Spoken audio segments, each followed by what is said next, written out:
Well, Alex, we have reached our final guest of the broadcast.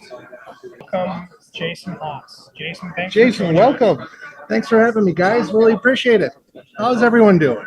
Oh, we're burning out. I think we're slowly. We're We're only at a half hour to 10, go. so you're getting the worst of us. We apologize. Awesome. Icarus meets the sun. That's right. That's right. Yes. So, Jason, tell us a little bit about yourself. Oh, geez, where to start? I've been practicing business resilience, disaster recovery before I knew what it was called. Officially, 5 years of actual experience, and used to own a small photography company with way too many partners, and eventually found resilience from that. Nice. So what brought you to DRJ today? Oh, the experience, everything about DRJ. I've had the joy of attending this conference in person, or not in person, virtually. And this year I had the opportunity to attend in person, and it's been an absolutely amazing conference. Being able to meet people that I've only seen their faces via Zoom or Teams or whatever meeting platforms out there. So Yeah, we're one of those, aren't we? yes, yeah, both of you. Both of us. So it's been really meaningful to place up faces and names with the physical appearance and just making the connections that are so hard to do online. Now, interesting, Jason. So, your first DRJ in person, but you landed on the main stage.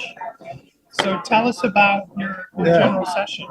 Well, the main stage, Shane, he had put out a feeler on LinkedIn asking who has used AI and resilience, and I raised my hand loudly saying, me, and that enabled a great conversation, which led me to the main stage in DRJ, along with a great panelist there of Frank from Infinite Blue, Chris from Unsolved, and me. It was weird, but it was wonderful. And how was it being on the main stage for you? Absolutely terrifying, but I loved every second of it. Would you do it again?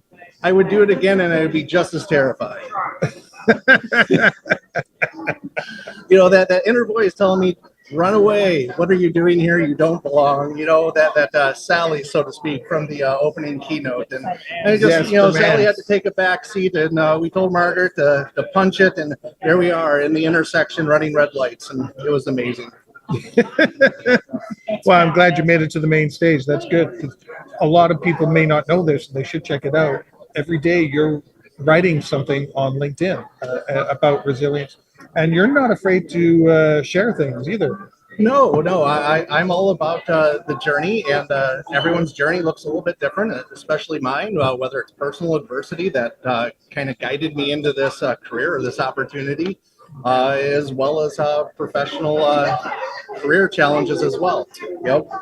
Entering into a partnership back in my photography days with a partner who I thought I knew and trusted, and knowing 88 days into the 90-day agreement, he blows it up, and all of a sudden you're unemployed, you're almost homeless, and all of those things. So it's amazing what some personal adversity can do to make you kind of dig deep and figure it out.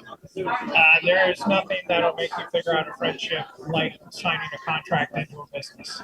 Yes. That is for sure. Isn't that the truth? You figure I would have learned the first time. First time around, I had 7 partners, and I promised myself never again, so I tried 2 partners. Yeah, still never again.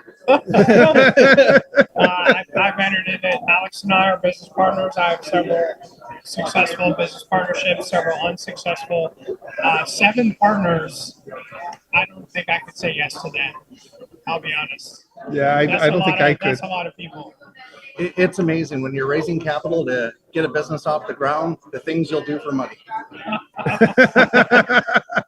All right, that's true. I don't, but that's a lot of people. That's all I'm saying. Yeah, not recommended. It's challenging, and of that 7 partners, it was not equal voting rights because it wasn't equal investment. So some partners carried a larger stick than others. We'll put it that way. That sounds like a lawyer's dream. Is what that partnership sounds like. But let's talk about, Alex mentioned you are a prolific writer, and you have been very open and honest with your personal journey. And, a lot of critique or feedback I get sometimes is LinkedIn is for work. You're not allowed to be a person. So, what led you to the decision that you're going to share your story, you're going to be authentic, and yes, even on platforms like LinkedIn? Wow, that's a great question. I got tired of keeping my journey to myself, and the only way I could kind of recover and understand what it was all about is to start sharing it and to see who else has had those experiences, whether it's job loss after moving a family across country, a spouse's alcoholism that impacted your career and life and your children significantly, or financial distress, or whatever it may be. We all suffer in similar fashions and have similar struggles. So for me, in sharing my journey, is giving me comfort and coming to terms with it, and hopefully knowing to others that it's okay to not be okay. The struggle is real. Yes. It sucks, but embrace it. It will get better. And that actually helps people learn whether they reach out to you and talk to you or not.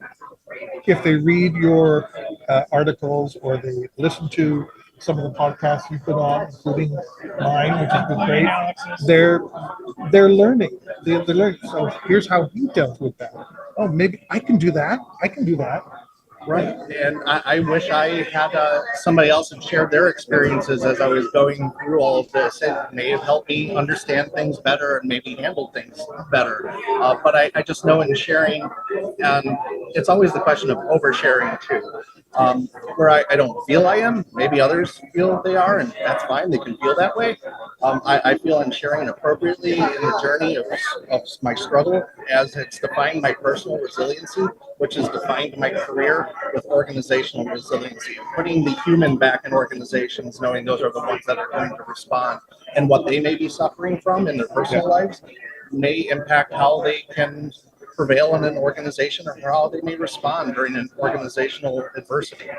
I find that sometimes people that say, you're oversharing, that, that's inappropriate, you shouldn't be talking about this, is sometimes because what you just touched on in your article or your podcast, whatever it may be, is something they're experiencing that they're afraid to face themselves. I have run into that. There definitely is that. And there's also the wonderful ability of keep on scrolling. We all have options in our you can lives, hit on, and Yeah, if you exactly. I can choose, mute you, I can block, I can keep on scrolling. Right. You're not required to consume Yeah, content. I don't demand you read what I write. If you don't like it, call it as you see it. I respect you for that. And if we're not a fit, I also respect that too. Not everyone can be a friend. right. That's true. So, Jason, so this is your first DRJ in person. You said you several virtual events. Your first one in person. What's been we're on day 4, 5, 12. I don't even know how long we've been in Orlando. What's been your biggest surprise so far? Oh, my biggest surprise is one, the amount of people who attend this. I'm in awe that our peers and the organizations that support them enable them to come here. How the event is organized, the amount of friendliness and openness that people have.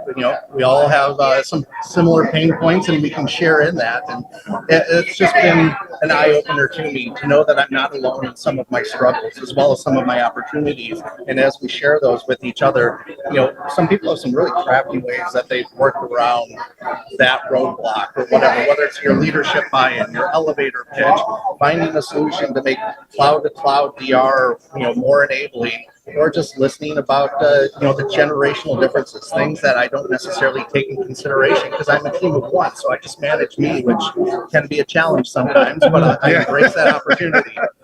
But in thinking about diverse generations that you may have to manage, whether it's a boomer, a Gen Xer, on all the way to Y, and whatever the future holds, is things that we need to really take into consideration that can impact an organization's ability to thrive during adversity. Yes. And you and I will be doing a special project coming up for Business Continuity Awareness Week. I'm not going to give anything away because we haven't recorded it yet. We've got our agenda and everything together. We're going to share stories. I'm going to share things that I haven't shared before.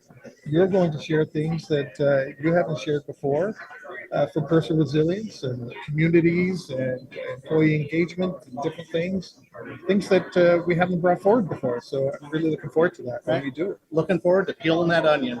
Yeah, and I'm sure there'll be a few people saying, you guys are kind of uncovering a little too much. You're peeling too much of that onion. I say go for it. I love it. Oh yeah, we're gonna go for it. I think. Right. I Yeah. can always reference what I just said previously. Everyone has, not that I encourage that, but everyone has the ability to do their own risk appetite and which they wish to listen to. Yeah. Let's change topics just slightly. Because you're here at the conference, were there any sessions that or nuggets of information that really stood out for you? Like, wow, I never thought of that before.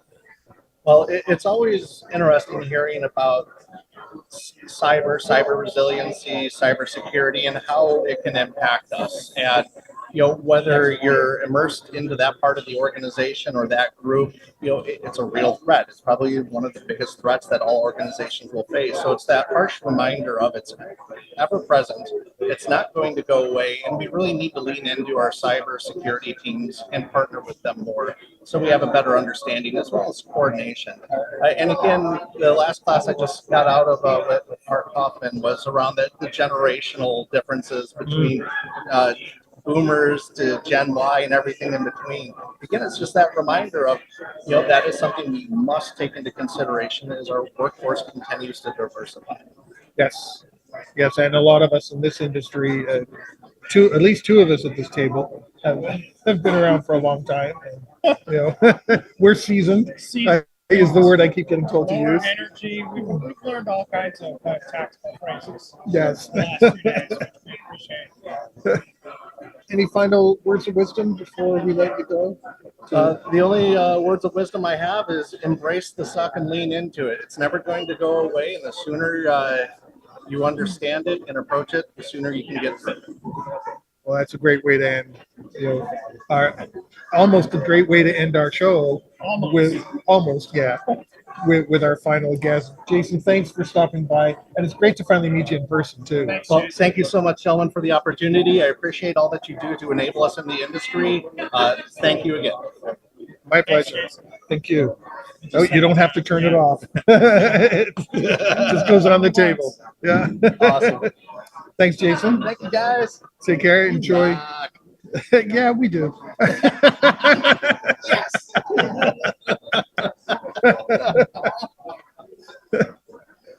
Well, James, we've come to the end of the show.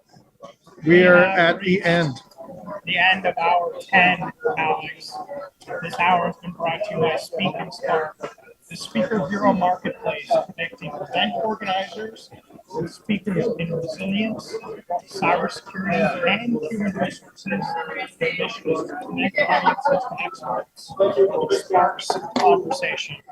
Thank you, Speak and Spark. Thank you, Flexential. Thank you, Illuminate Advisory. Thank you, Stone Road. Thank you, Preparers. Thank you, Premier Continuum. Did I miss someone? No, you got it. Did I get them all? Thank you all to our sponsors for allowing us to get through this and helping us make this happen. I've enjoyed this one. Maybe it's because we just did audio this time, so it was easier. Yeah, there's a whistle. So. Yeah, I want to thank our producer Aaron for being up 24/7 or 24 minutes, 7 hours, depending on how you look at it. On this ride, Alex, this is probably the most fun I've had with a broadcast. Since we're right at the end, I can say this and not jinx it. This is the least technical issues we've ever had. Yes. So we're off the air right now. That's my fault, but I wanted to save that for the very end. We've had no technical issues, major ones. The biggest issue we had was connecting to the internet. Now Aaron's going to blow me up right now. Aaron just said that's because of him. That's because of Aaron, him, yes. Aaron at Voice America. Definitely Aaron, our sound engineer. Yeah. Page, we've had no technical issues. He did not provide us lunch. I guess that's been the biggest. But it's been great. Thanks, Aaron. We've enjoyed it. Thanks to all our guests and all our speakers. James, thank you for being a co-host. Actually, when we do these, I don't actually think of you as a co-host. You're a host here. It's